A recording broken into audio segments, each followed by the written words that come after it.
नमस्कार साथियों। नमस्कार साथियों।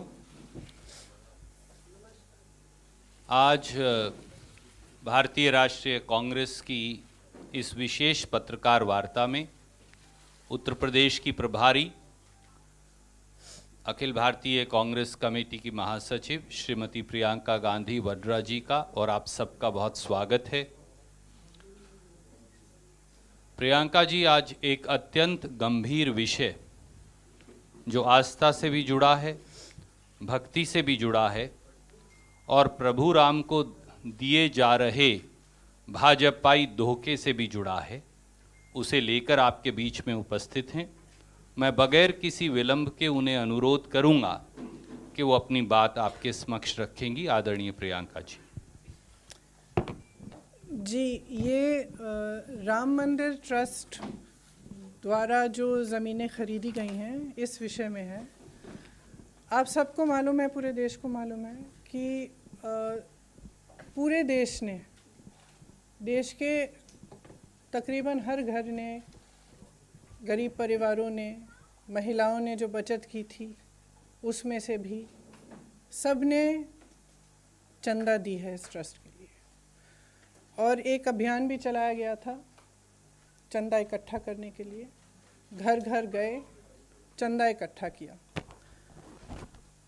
ये सबकी आस्था है और इस पर आज चोट पहुंचाई जा रही है। जो सुरजेवाला जी आपको फैक्ट्स इसके बाद सुनाएंगे, इससे स्पष्ट है कि 3 चीज़ें हुई हैं।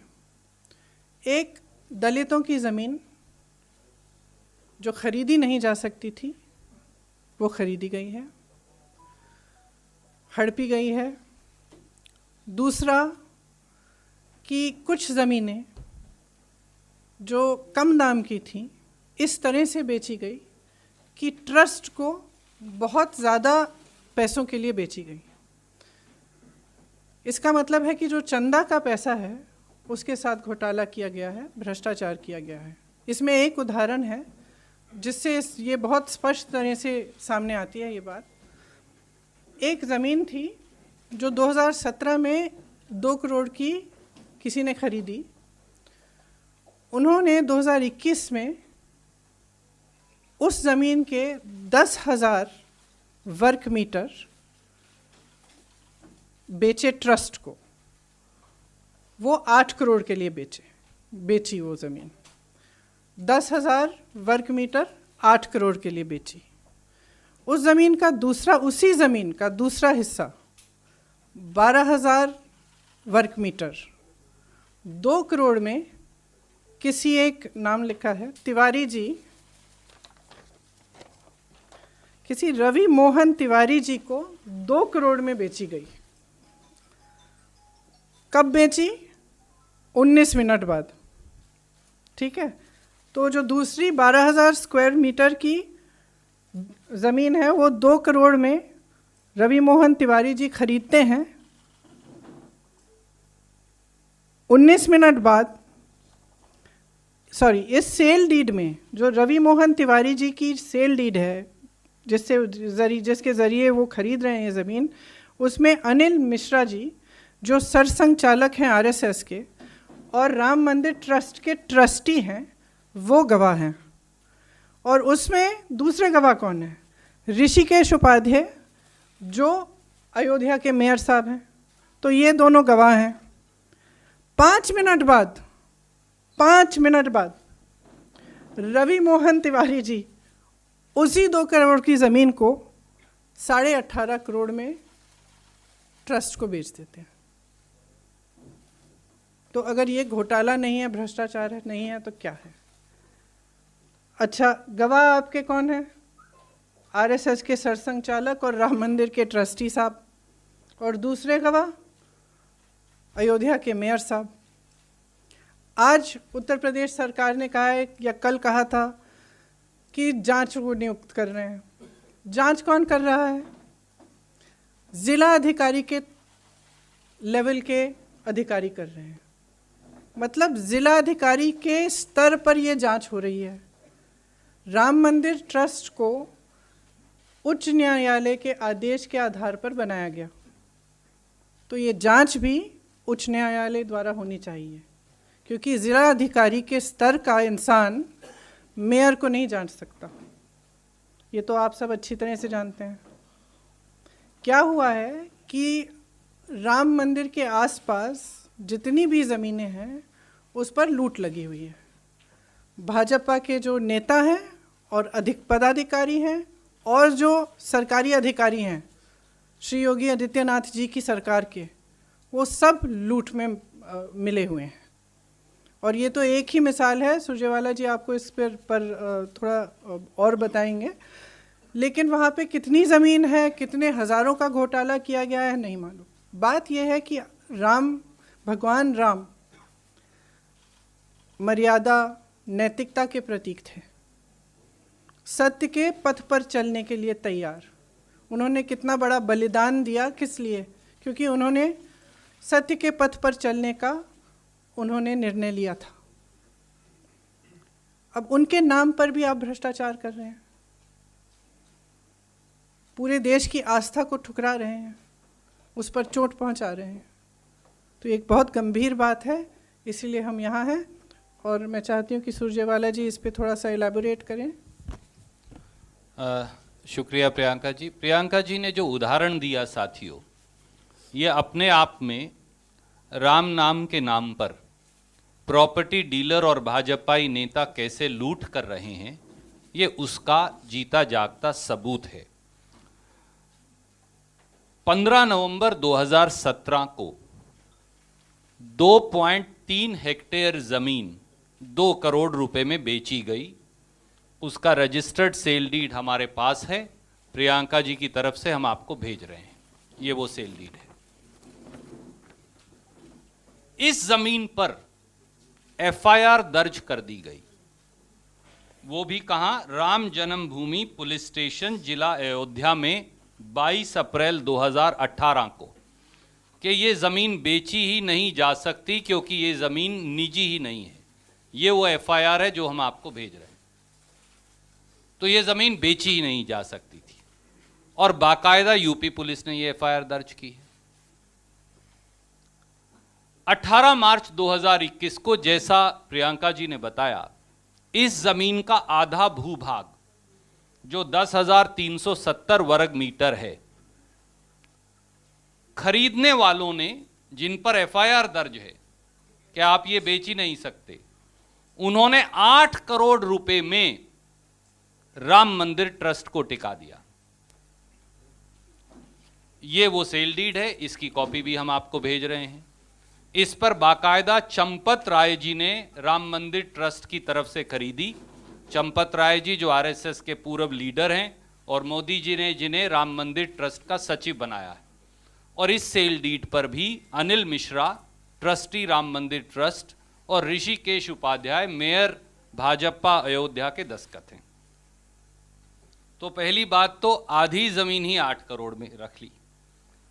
उसके जैसा प्रियंका जी ने बताया, 18 मार्च 2021 को ही 7:10 पर शाम को 12,080 वर्ग मीटर जो उसका दूसरा हिस्सा था जमीन का, वो रवि मोहन तिवाड़ी ने सिर्फ 2 करोड़ में खरीदा। तो ट्रस्ट तो 10,000 वर्ग मीटर 8 करोड़ में खरीद रही है, पर उसके 19 मिनट के बाद एक प्राइवेट व्यक्ति वही जमीन का दूसरा हिस्सा 2 करोड़ में खरीद रहा है। उससे बड़ा हिस्सा, उससे भी बड़ा हिस्सा, और उस पर 12,000 है, वो 10,000 जी, और उस पर ट्रस्टी साइन कर रहा है। तो ट्रस्ट को पता है, जब राम मंदिर ट्रस्ट का ट्रस्टी साइन कर रहा है तो उन्हें पता है। और 5 मिनट के बाद, ये वो है जो उन्होंने खरीदा 2 करोड़ में, ये सेल डीड भी हम आपको भेज रहे हैं। और उसके 5 मिनट के बाद 7:15 पे, जैसा प्रियंका जी ने बताया, वो 2 करोड़ की जमीन इसी राम मंदिर ट्रस्ट को 18.5 करोड़ में टिका दी जाती है, बेच दी जाती है। इस पर भी चंपत राय सचिव के दस्तखत हैं राम मंदिर ट्रस्ट के, और इन्हीं दोनों लोगों के, अनिल मिश्रा के, इस पे भी दस्तखत हैं, और उसी उपाध्याय के दस्तखत हैं। तो उन्हें पता है कि 2 करोड़ की जमीन 5 मिनट में खरीदी थी, उसके बाद बेच दी। ये दुनिया की, प्रियंका जी मुझे कह रही थी कि दुनिया की सबसे जल्दी महंगी होने वाली ज़मीन है, क्योंकि ये 5,50,000 रुपया प्रति सेकंड से बढ़ रही थी। तो ये शायद दुनिया की सबसे महंगी वाली ज़मीन होगी। एक बात और है जो आपने अभी बताया भी, 5 बजे के बाद कौन सा तहसील का कार्यालय खुलता है भैया? यहाँ तो 7:10, 6:51, 7:15 पे रजिस्ट्री हो रही है। और एक उससे भी कमाल की बात है, जब ये जमीन बेची गई तो जो ट्रस्ट ने स्टैम्प पेपर खरीदा वो तो खरीदा 5:22 पर रवि मोहन तिवाड़ी ने ट्रस्ट ने खरीदा 5:11 पर और रवि मोहन तिवाड़ी ने खरीदा 5:22 पर। इसका मतलब कि मुझे आपको अगर जमीन बेचनी है तो मैंने जब खरीदी ही नहीं थी, आपने उससे पहले ही खरीद ली ये समझ के कि हाँ इसको सपना आ गया ट्रस्ट को कि हाँ अमुक आदमी खरीदेगा, उसके बाद मैं उससे खरीदूंगा 2 करोड़ की जमीन 18.5 करोड़ में। तो फ्रॉड बिल्कुल साफ है। और जब इस जमीन पर एफआईआर थी तो इसे बेचा कैसे गया? एक दूसरा हिस्सा मुझे प्रियंका जी ने कहा था कि मैं आपके संज्ञान में लाऊं, वो है कि अयोध्या के जो मेयर हैं ऋषिकेश उपाध्याय, उनके एक और भतीजे हैं जो भाजपा के आईटी सेल के नेता भी हैं। हम उनका प्रोफाइल भी आपको रिलीज कर रहे हैं। उनका नाम है दीप नारायण उपाध्याय, ये उनका फेसबुक प्रोफाइल है वो। और इन्होंने लिखा है कि ये मेयर साहब जो हैं ये इनके मामा हैं, इसी के दूसरे पन्ने पर उन्होंने लिखा हुआ है। तो हम आपको ये भी रिलीज कर रहे हैं। इन महाशय ने एक और जमीन खरीदी 20 फरवरी 2021 को, वो ये सेल डीड है। और ये खरीदी इन्होंने 20 लाख रुपए में। उसके 79 दिन के बाद इसी दीप नारायण ने, जो भाजपाई मेयर का भतीजा है, यही जमीन 20 लाख की 2.5 करोड़ में बेच दी राम मंदिर ट्रस्ट को। इस पर भी चंपत राय, अनिल मिश्रा, इन सब के दस्तखत हैं। तो एक चपत ये और लगा दी मंदिर के पैसे की चोरी की। एक फिर तीसरा है, इसी उपाध्याय साहब ने एक गिफ्ट डीड ले ली एक और जमीन की मुफ्त में, ये वो है, ये भी हम आपको भेज रहे हैं, 676 वर्ग मीटर है। और फिर 20 फरवरी 2021 को ये भी 2 करोड़ में राम मंदिर ट्रस्ट को बेच डाली गई। तो चंदे की चोरी का इससे बड़ा, ये 10 के 10 कागजात सेल डीड सहित हम आपको भेज रहे हैं, इससे बड़ा सबूत क्या हो सकता है? अब मैं प्रियंका जी से अनुरोध करूंगा कि आगे वो अपनी बात कहेंगे।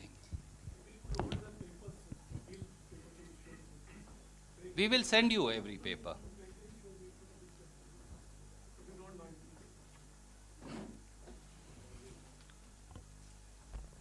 If you want to, ma'am. Sure.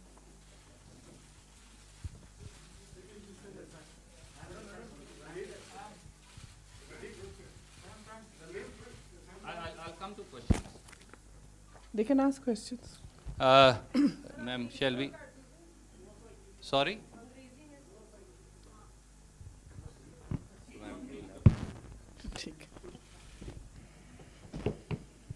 So as Surjewala ji just explained, the money from the Ram Mandir Trust is being basically misused to benefit government officials and members of the BJP and the RSS. There is a clear transaction here where a piece of land which was sold in 2017 to a certain person was then sold by that person in 2 parts. The first part, which was 10,000 square meters, was sold directly to the Ram Mandir Trust for 8 crores.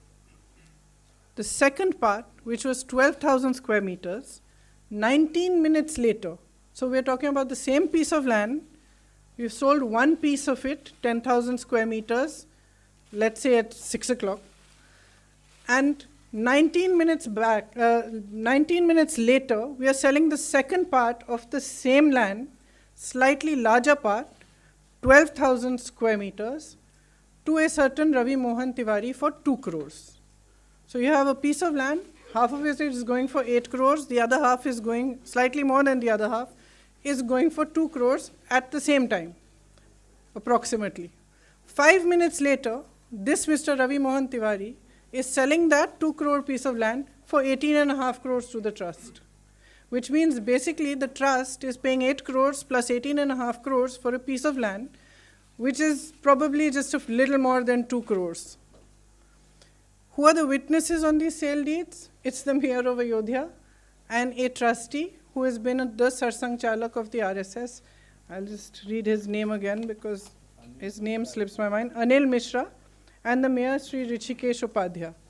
These are the witnesses to this sale deed. And it is within 5 minutes that it is sold to the trust from 2 crores to 18.5 crores. That means you've made a profit of 16.5 crores within 5 minutes. Who's making the profit? A BJP person. And this is happening repeatedly in the other transactions. Land from Dalits which is not allowed to be sold has also been bought by the trust and therefore been sold wrongly. Bought by some officers. Or it's bought by some officers, sorry, not by the trust directly. And then sold to the trust? Not yet, ma'am. Okay. So land has been taken from, illegally taken for this purpose by some officers. Basically what is happening is that in the area around the Ram Mandir,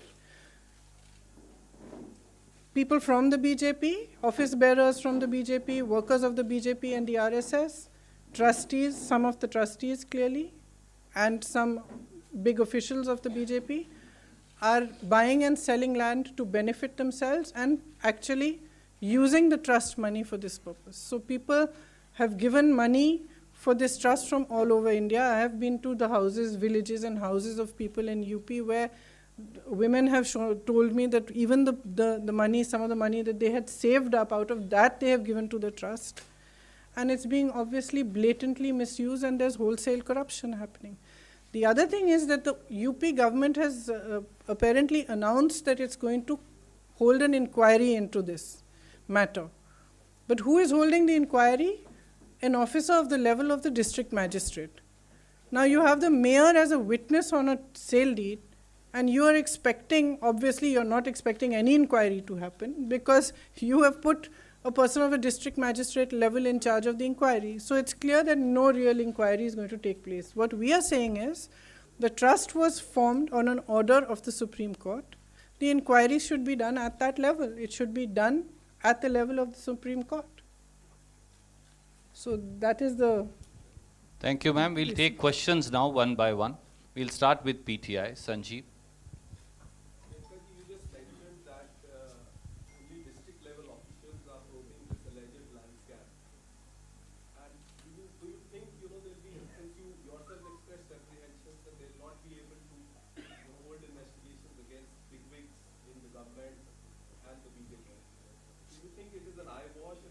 It's absolutely,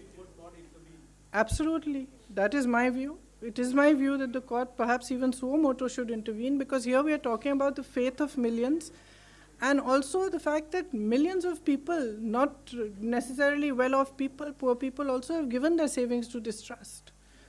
So there is some moral responsibility owed to them. And it's very clear that an officer of that level cannot investigate the mayor of Ayodhya. Thank you, ma'am. Siddharth from ANI.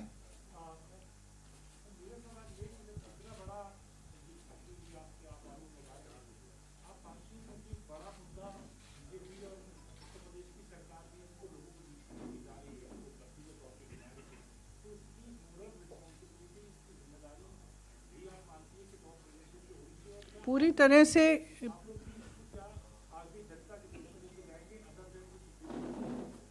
हम तो ज़रूर लेके जाएंगे, हम लेके जा भी चुके हैं। जब से ये शुरू हुआ जून में, तब से काफ़ी आंदोलन भी हुआ है उत्तर प्रदेश में इस पर, और हम इसको लगातार करेंगे। लेकिन इसकी नैतिक जिम्मेदारी तो मेरे हिसाब से तो श्री योगी आदित्यनाथ तक नहीं है, ये उन पर नहीं रुकती है, ये नरेंद्र मोदी जी जो प्रधानमंत्री जी हैं उन तक जाती है, क्योंकि एक नैतिक जिम्मेदारी है। सबने इसके लिए चंदा दिया है, जैसे मैंने कहा, गरीब लोगों ने दिया है, माताओं ने दिया है, बहनों ने दिया है, अपनी जो बचत थी उसमें से दिया है, आस्था की वजह से दिया है। तो इस आस्था को इस तरह से चोट नहीं पहुंचा सकते। और जब आपने अभियान किया है इस चंदा को इकट्ठा करने के लिए, तो जिम्मेदारी तो आप ही की है ना कि चंदा को ठीक से इस्तेमाल किया जाए। अगर उस चंदा पर भ्रष्टाचार हो रहा है और वो चंदा किसी की जेब में जा रही है, तो किसकी जिम्मेदारी? आप ही की है। Thank you ma'am. Ravi Sisodia from news 18।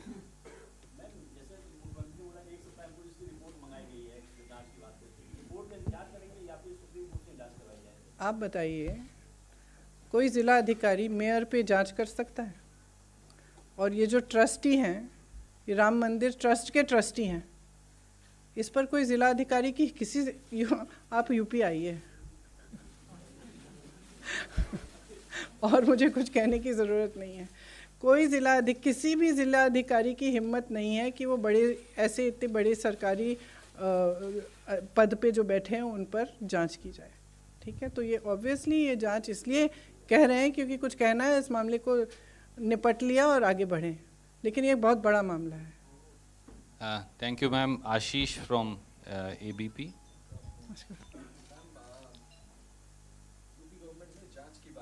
Ji, but अभी तक कोई स्पष्टीकरण इस करप्शन के मामले को लेकर के नहीं आया है। जी, ना आएगा।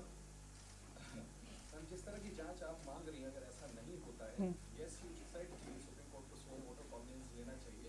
In case if it doesn't happen, क्या आप या आपकी पार्टी भी खुद अदालत को अप्रोच कर सकते हैं? और जस्ट एक मुझे अलाउ करें ma'am, it's again your subject. Ma'am, Lakhimpur कांड को लेकर के Let's not Ashish mix questions because let's take one question at a time. We'll take it in a आप second round. पूछ लीजिए, कोई बात नहीं। लखीमपुर कांड को लेकर के एमओएस केमिकल एंड फर्टिलाइजर्स ने कहा है कि बड़ा छोटा मोटा होता है। तो अगर आप दोनों पे मुझे देखिए, जो दोनों बातें आप कह रहे हैं, चाहे लखीमपुर हो चाहे ये हो, ये पूरी तरह से ये स्पष्ट करते हैं कि सरकार का नज़रिया क्या है, उसकी मानसिकता क्या है। जो लखीमपुर में हुआ आप सब अच्छी तरह से जानते हैं किसने किया, और आप सब अच्छी तरह से ये भी जानते हैं कि आज तक उनके पिता की बर्खास्तगी नहीं की गई है। और वहाँ पे भी, जैसे मैंने कहा, कोई अधिकारी, किसी भी अधिकारी की हिम्मत नहीं हो सकती, अगर इतने बड़े मंत्री के बेटे ने ऐसा काम किया है, कि उस पर ठीक ढंग से जांच करें। वही हमने उस मामले में कहा, वही हम इस मामले में कह रहे हैं। इस मामले में मैंने कहा, मेयर साहब का हस्ताक्षर है, राम मंदिर के ट्रस्टी के हस्ताक्षर हैं, जो आरएसएस के सरसंघ चालक हैं, और आपने पूरी जांच एक ज़िलाधिकारी के स्तर के इंसान को दे दी है कि आप जांच करिए। तो ये स्पष्ट है कि ये जो सरकार है, इसकी मानसिकता ये है कि ऐसा जब होता है, जब कोई अपराध हो रहा है, भ्रष्टाचार हो रहा है, तो सच्ची जांच नहीं कराना चाहते, क्योंकि असलियत ये है कि उन सबको मालूम है कि क्या हो रहा है, और हो सकता है कि भागीदार भी हैं उसमें। Thank you ma'am. Vikrant from TV9। सवाल ये है कि जिलाधिकारी स्तर पे जांच की बात की जा रही है, लेकिन जिलाधिकारी के पिता ने खुद ही 1 किलोमीटर के दायरे में काफी जमीन खरीद रखी है। तो ऐसे में क्या आप लोग सुप्रीम कोर्ट अप्रोच करेंगे? खुद DIG ने भी खरीद रखी है। कह रहे हैं DIG ने भी खरीद रखी है, वही मैं कह रहा हूं, उसको जिलाधिकारी क्या तो सब लूट में शामिल हैं। आपको लगता है आप सुप्रीम कोर्ट आप लोग अप्रोच? अभी हमने इस पर निर्णय नहीं लिया है, लेकिन आपस में हम डिस्कस करके हम तय करेंगे कि अगर करना है तो ज़रूर, अगर सब लीडर्स। अधिकारी DIG हो गए, जिलाधिकारी के फादर हो गए, सब लोगों ने 1 किलोमीटर के दायरे में जमीन ले रखी, तो उसके लिए फिर तो आप लोगों को विक्रांत जी, करेंगे। जनता की अदालत में तो प्रियंका जी ये लड़ाई लड़ ही रही हैं, और जनता की अदालत कई बार, माफ़ कीजिए, कानून की अदालत से भी बड़ी है, और ज़रूरत पड़ी, जैसा आपने कहा, हम विचार विमर्श करके कानूनी राय लेके इस पे निर्णय कर लेंगे। सुप्रिया जी फ्रॉम आज तक।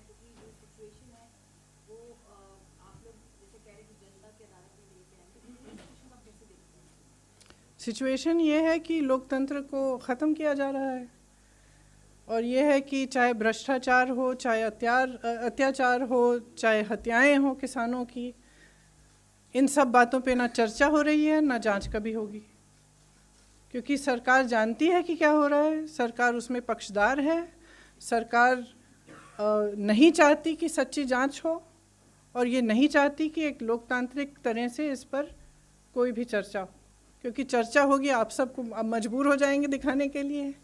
अगर पार्लियामेंट में चर्चा होगी, लोग देखेंगे, जनता समझ जाएगी। Thank you ma'am. News 24 Raman.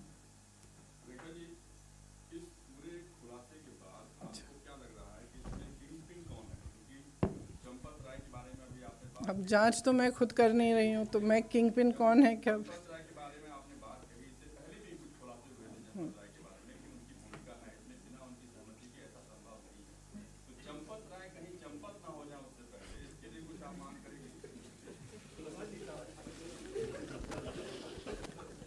देखिए, बगैर सही जांच के मैं नहीं कह सकती कि कौन किंग पिन है।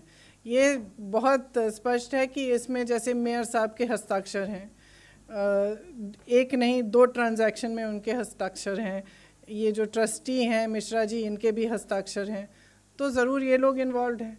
अब इसके अलावा कौन कौन इन्वॉल्व है, कौन क्या कर रहा है, ये तो जांच ही बता पाएगी, लेकिन हम चाहते हैं कि एक निष्पक्ष जांच हो। Thank you ma'am. NDTV Sunil.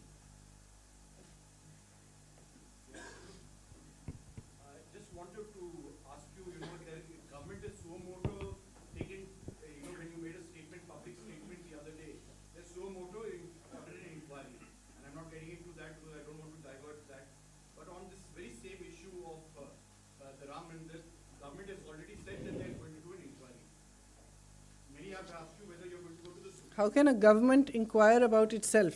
I agree with you. So I'm asking you. If the accusation is against a government, how can they decide that they are going to inquire and decide who is right and who is wrong themselves? That is the whole point I'm making. The point is that these are, sorry I'm interrupting you, but the point is that all these are government officials. Even the statement I made the other day refers to the government. And it's just that in every single case, you cannot just order a small little inquiry at whatever level you feel like and say, we've ordered an inquiry, the matter is over. Especially when you are the person, or you, not the person rather, that you are the entity that is being accused of something. And that is exactly what I'm saying in Lakhimpur Kheri case as well. I'm saying that here is the son of a minister who has committed a heinous act, and you are ordering an inquiry with the minister still in his seat. And he is no less than the state minister for home. Same thing we are saying here. You cannot order an inquiry at the level of a district magistrate, and the person who has signed the papers is the mayor. It's absolutely ridiculous. So who are you trying to fool? Sunil, I'll come back to you. Vivek Srivastava from Rajasthan Patrika.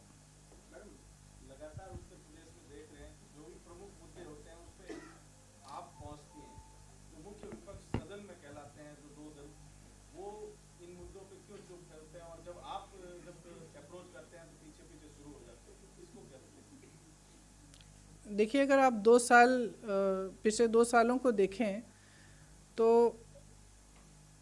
Uttar Pradesh में जितने भी विपक्षी दल हैं, हमारे अलावा किसी ने आंदोलन नहीं किया है, कोई सड़क पे नहीं आया है, कोई किसी ने जनता के मुद्दे नहीं उठाए हैं। अब इसकी वजह क्या है? मेरी तो समझ से बाहर है। मेरी समझ से बाहर है कि मायावती जी इतनी चुप क्यों हैं। मेरी समझ से बाहर है कि अखिलेश जी 2 महीनों पहले क्यों अचानक जाग गए हैं चुनाव के पहले। इससे पहले इतने अपराध हुए, इतना गलत हो रहा है पूरे प्रदेश में, कभी बाहर नहीं निकले, कभी कुछ नहीं कहा।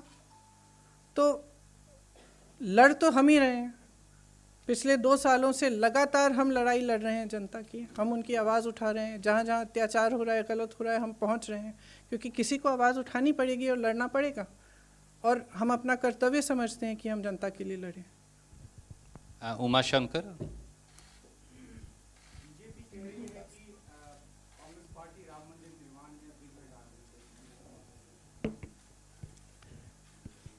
तो मैं कह रही हूँ कि हम उनके लूट में विघ्न डाल रहे हैं, कि जो राम मंदिर के लिए जो जनता ने अपनी पूरी आस्था के साथ जो चंदा इकट्ठी कराई उसको लूट रहे हैं और हम उसमें बाधा डालेंगे, उस लूट में बाधा डालेंगे। Thank you, ma'am. I think we'll wind up and we'll carry on another time.